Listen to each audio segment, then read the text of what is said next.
ગઢવીના આરોપો સામે સિવિલ હોસ્પિટલનું સ્પષ્ટીકરણ. સીટી સ્કેનમાં વિલંબની પાછળ શું છે સાચું કારણ?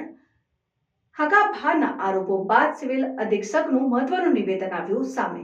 ડૉક્ટર રાહુલ ગંભીર, આજે આજની તારીખે ઇન્ચાર્જ સુપરિન્ટેન્ડન્ટ છું સિવિલ હોસ્પિટલમાં.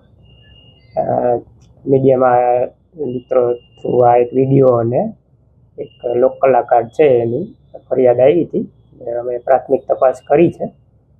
25 તારીખે દર્દી આવ્યું હતું વાહન અકસ્માતને કારણે, માથામાં ઈજાને કારણે.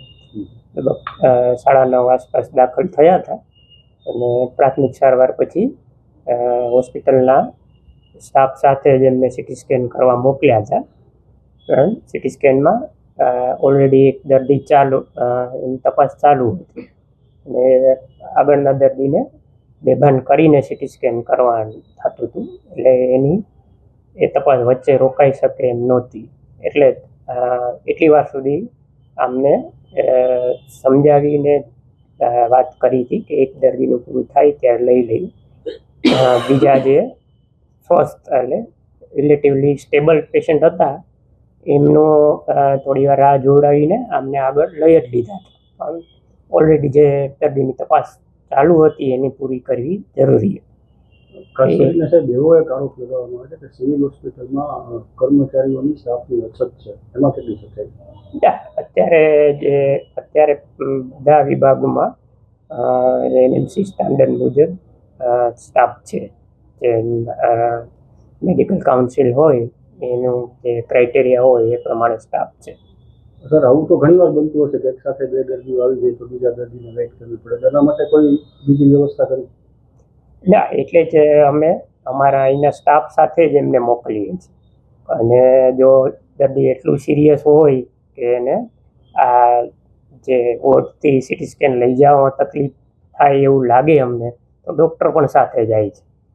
ઘણીવાર એવું પણ થાય કે ડૉક્ટર પણ સાથે જાય અને સીટી સ્કેન વિભાગ આરે એનું વાતચીત પણ થઈ ગઈ હોય છે કે આ દર્દી બહુ ક્રિટિકલ છે, આ જોડાવાય એવું નથી, તો એવું પણ કરતા હોય છે. ખાસ કરીને જે આરોપ છે કે 2 કલાક વેઇટ કરવી પડી, કેટલું એમાં સત્ય? ના, એ મેં કીધું એમ એક દર્દીની ચાલુ હતી તપાસ, પછી પાછું આ દર્દીને તપાસ માટે લીધું ત્યારે એની બીમારીને કારણે એને હલતા હતા. સીટી સ્કેન થવા માટે બિલકુલ સ્થિર હોવા જરૂરી છે. એટલે પાછા એનેસ્થેટિક ડૉક્ટરને બોલાવી એમને જરૂરી ટ્રીટમેન્ટ કરી, ન હલે એવી દવાઓ આપી, પછી પાછું સીટી સ્કેન કર્યું. એટલે એમને એવું ઇમ્પ્રેશન ગયું કે આટલી વાર થઈ. સીટી સ્કેન કરવામાં કેટલી વાર લાગે છે અને આ દર્દીમાં કેટલી વાર લાગી?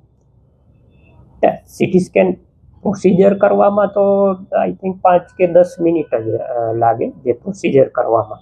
પણ આવી રીતે એમને બેભાન કરવા પડે સીટી સ્કેન કરવા માટે તો એ 15-20 મિનિટ એક્સ્ટ્રા થઈ જાય. આ દર્દીને કેટલી વાર લાગી?